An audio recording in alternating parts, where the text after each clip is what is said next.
Olá, pessoal. Daremos início à nossa terceira aula gravada, que fala sobre o uso do livro didático.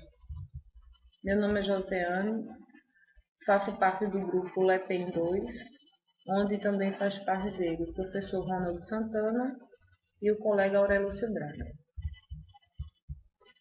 O livro didático, segundo Dante, são instrumentos auxiliares importantes da atividade docente e, em muitos casos, são apontados como o principal referencial do trabalho em sala de aula. Vamos falar agora um pouco sobre a importância do livro didático segundo Dante. Em geral, só a aula do professor não consegue fornecer todos os elementos necessários para a aprendizagem do aluno. Uma parte deles, como problemas, atividades, exercícios, pode ser coberta recorrendo-se ao livro didático.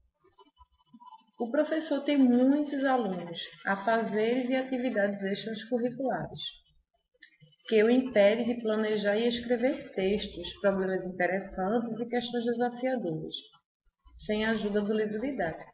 Então, o livro didático ele vem auxiliar o professor, certo? Na falta de tempo.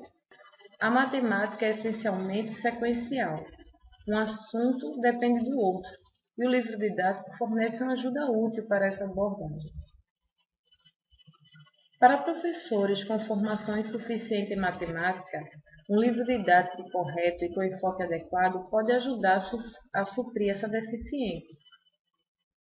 Muitas escolas são limitadas em recursos como bibliotecas, materiais pedagógicos, equipamentos de duplicação, vídeos, computadores, de modo que o livro didático constitui o básico, senão o único recurso didático do professor. A aprendizagem da matemática depende do domínio de conceitos e habilidades. O aluno pode melhorar esse domínio resolvendo os problemas, executando as atividades e o exercício sugerido pelo livro didático. Sabemos que o tempo pedagógico às vezes é insuficiente para trabalhar tudo isso. Então, com o auxílio do livro didático, o aluno pode resolver esses exercícios como atividade de casa. O livro didático de matemática é tão necessário quanto um dicionário ou uma enciclopédia, pois ele contém definições, propriedades, tabelas e explicações, cujas referências são frequentemente feitas pelo professor. Agora a gente vai falar um pouco sobre algumas funções importantes do livro didático, na visão de Gerardi e Roger, tratando-se do aluno e também vamos falar tratando-se do professor. Inicialmente vamos falar tratando-se do aluno.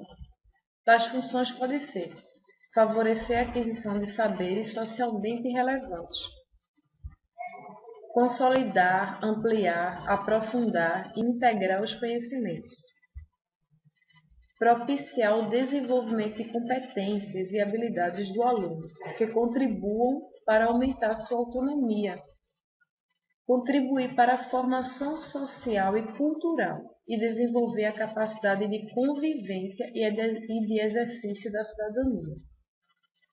Com respeito ao professor, nós temos o seguinte: auxiliar no planejamento didático-pedagógico anual e na gestão das aulas, favorecer a formação didática pedagógica, auxiliar na avaliação da aprendizagem do aluno, favorecer a aquisição de saberes profissionais pertinentes, assumindo o papel de texto de referência.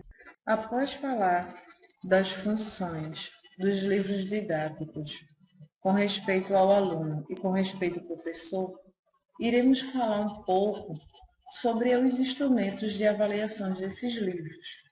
Historicamente, fala-se de livros didáticos com qualidade duvidosas, mas, nos dias atuais, os livros têm um selo de aprovação do PNLD, que é o Plano Nacional do Livro Didático. Esses livros passam por um minucioso sistema avaliativo, que fez com que os livros, em específicos de matemática, ganhassem um aumento significativo de qualidade. Nós vamos falar agora um pouco sobre o PNLD.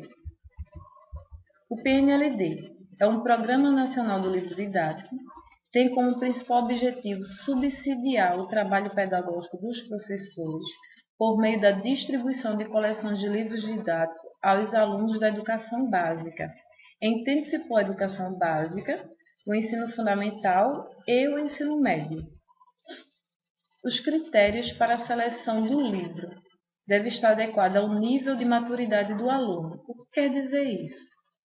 Os alunos devem ter um conhecimento prévio para compreender o conteúdo atual. E o aluno também deve ser capaz, o critério de seleção do livro deve ser capaz de estimular o interesse do aluno, motivando para a sua leitura. Contribuições do livro didático. O que é que os livros didáticos trazem de contribuição? Aumento da capacidade de ler, aumento do vocabulário, aumento de compreensão do que se lê. Então, quanto mais se lê, melhor a gente consegue se expressar, escrever. Integração e sistematização da matéria, graças a uma sequência ordenada das lições. Como foi falado anteriormente, em matemática, a gente precisa seguir uma sequência lógica dos conteúdos. Então, o livro didático ajuda a seguir essa sequência. Facilitação de revisões periódicas. Então, o livro didático traz questões. Então, facilita o aluno estar o tempo todo revisando o que foi visto anteriormente. Desenvolvimento de hábitos de independência e de autonomia. Então, o aluno por si só, com o uso do livro didático, muitas vezes dispensa o auxílio do professor. Cuidados que nós devemos ter ao adotar um livro. O livro tem que estar de acordo com os objetivos propostos, ou seja, o desenvolvimento do raciocínio e pensamento lógico, a capacidade de observar, comparar, ordenar, classificar, generalizar e abstrair soluções de situações problemas, o conhecimento do vocabulário específico. Outro cuidado que nós devemos ter ao adotar um livro é ver se esse livro atende ao nível de maturidade e interesse dos alunos. E se o conteúdo está adequado ao nível de escolaridade e série a que se destina. Características gerais dos livros escolhidos pelo PNLD. O PNLD dividiu os tópicos de matemática em 6. São eles: números e operações, funções, equações algébricas, geometria analítica, geometria e estatística e probabilidades. Esses 6 tópicos têm que estar presentes nas séries primeiro, segundo e terceiro ano do ensino médio. Então, vamos ver um gráfico que mostra como eles estão distribuídos nessas séries. Por exemplo, abordagem dos conteúdos. A distribuição dos conteúdos de matemática escolar por volume. No primeiro ano do ensino médio, que é a primeira série, nós vemos aqui em azul os números e operações, certo? Em lilás, em roxo, as funções. Em vermelho, equações algébricas. Em amarelo, geometria analítica. Em verde, geometria. E em laranja, estatística e probabilidade. Isso é uma média. Na segunda série do ensino médio, nós seguimos a mesma legenda. Em azul, os números e operações.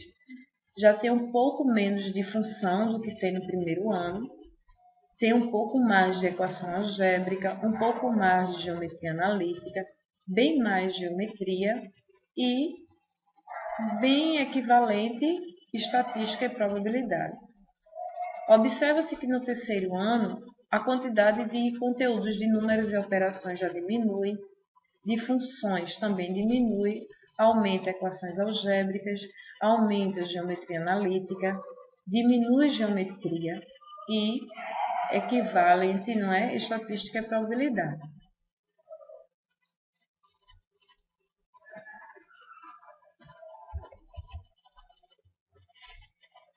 Então, contextualização. Espera que sejam atribuídos significados aos conteúdos matemáticos por meio de ligações práticas, sociais, atuais e com outros campos do saber. O recurso à história da matemática é outra forma de contextualização considerável. Analisa-se também em que medida a obra propõe temas e atividades que ajudem a promover posturas e valores importantes para o exercício da cidadania. A inclusão de temas transversais nos livros didáticos também conta bastante. Características da metodologia. Então, o PNLD analisa a seguinte metodologia nos livros didáticos: a estratégia de apresentação e sistematização dos conteúdos, o tipo de participação dos alunos que a obra busca promover, as competências que se procuram desenvolver, os recursos didáticos utilizados, os tipos de atividades propostas, entre outros. Os requisitos exigidos para um livro de matemática seriam, segundo o Romanato, o seguinte: independente dos livros adotados pelo PNLD, aqui estão algumas dicas de requisitos que você, professor, pode usar para selecionar um livro didático de matemática. Primeiro, papel e escrita adequados. Segundo, sequência lógica dos conteúdos. Terceiro, situações, problemas relevantes e interessantes. Quarto, possibilidade de desenvolver o raciocínio lógico para a compreensão e justificação dos conceitos. 5. Princípios e procedimentos matemáticos. 6. Formas variadas para a avaliação da aprendizagem. Seriam vários tipos de atividades, não só atividades escritas, mas sugestões de seminários, sugestões de jogos matemáticos. Continuando. 7. Aplicações dos conceitos em diferentes situações reais. 8. Leituras complementares. 9. Utilização de materiais feitos pelos alunos ou pelo professor. O 10º, uma linguagem clara e precisa. E o 11, condições de integração com outras disciplinas. Hoje fala-se muito da interdisciplinaridade. Então, o livro de matemática tem que trazer também essa condição de integração. Nós utilizamos para essa aula 3 referências principais. O artigo Livro Didático de Matemática, Uso ou Abuso, do autor Dante. O PNLD de 2012 e o artigo que está na plataforma de vocês na semana 7, que é o Livro Didático, Alcances e Limites, de Romanato. Bem, gente, esperamos que realizem a leitura do artigo que se encontra na semana 7 sobre livros didáticos. E também que participem da atividade desta semana, que é um questionário com 3 perguntas, que vocês usarão de base justamente esse texto que está na semana 7.